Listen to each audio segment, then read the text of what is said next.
Good morning everyone and my honorable judges. My name is Erdianata Prakosa Putrawibowo, aka Dio, from SMK Barunawati Jakarta, and I'm standing here for proposition of the motion.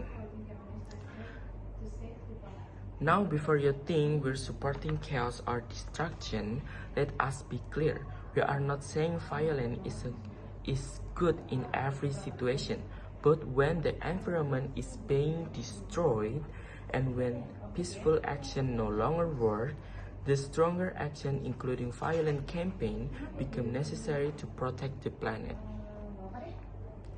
Because at this point, the real violence is not from activists, but from those companies that destroy forests, poison rivers, and cause people to suffer. For decades, environmental movements have tried peaceful ways like petition, campaign, and protest, but what's the result? Big companies still burn forests, pollute our air, and dump waste into our rivers. Let's take Indonesia as an example. Every year, forest fires happen in Kalimantan and Sumatra because of palm oil companies that clear land by burning. This fire destroys wildlife, causes haze that makes people sick, and release a million of ton carbon dioxide. So, if peaceful action keep being ignored, then maybe it's time for a stronger reaction. Because sometimes you can't clean poison with water, you need something stronger. Let's be honest, big companies don't listen to soft voices. They only listen when they feel threatened financially or physically. If activists just keep talking nicely, those companies will just smile, donate to charity for publicity, and continue destroying the environment behind the scene. But if environmental movements start launching violent or direct action like blocking operation, destroying illegal logging tools, or sabotaging pollution pipelines, it will force the companies and government to finally take them seriously. In Indonesia, sometimes protests are ignored unless there's real pressure. When people protest against illegal mining in Sulawesi and refuse to move, only then did local authorities finally investigate the company. That's not because they care, it's because they were scared of the public reaction. So yes, sometimes you need pressure, even violent pressure, to make those with power act. Let's think about it. Who's really violent here? Is it the activists who break a few missions, or the companies that destroy 1,000 of hectares of forest, will animals, and make people lose their home and clean air? In Kalimantan and Papua, there are communities losing their land because of mercury. Children get sick. That's real violence. Slow, silent, but deadly.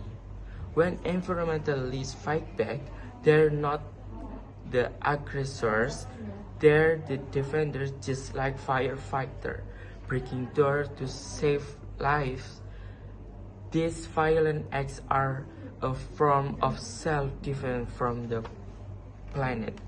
If someone is hurting your family and you've tried talking but they won't stop, would you just keep begging, or would you fight back to protect them?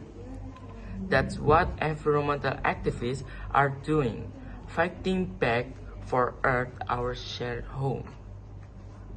Another reason violence become necessary and because the system is corrupt. Big companies often have money and connection to protect them. They can bring official control the media and use the law to silence protesters.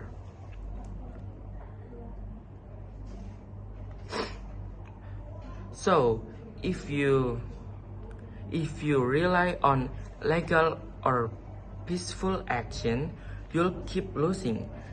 In that situation, violence becomes the last tool when the justice fails.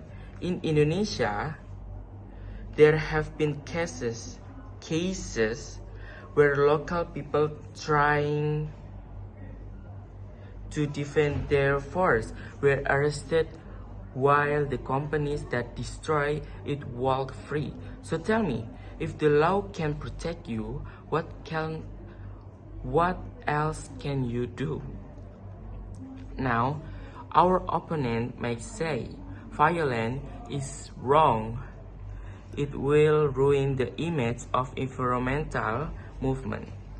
But what's the use of a good image if the world keeps burning? If polite campaign could save the planet, we couldn't be in climate crisis right now. Besides, not all violence means chaos. Sometimes it means direct action, taking control, blocking illegal trucks, shutting down harmful machines, or burning toxic waste storage that kills people. It's not about hatred, it's about urgency. Everyone, the earth is dying, not slowly but rapidly. Peaceful words have been spoken for decades, but the destruction continues. When talking doesn't work, when laws protect equality, and when nature itself is being violently attacked, the standing still is not peace, it's surrender. We believe environmental movements have the right, even the duty, to fight back by any means necessary, including violent campaigns to protect the planet that gives us life. Because at the end of the day, the greatest violence is not breaking windows, it's killing the earth. Thank you. Thank you for listening me, and I hope is. Thank you.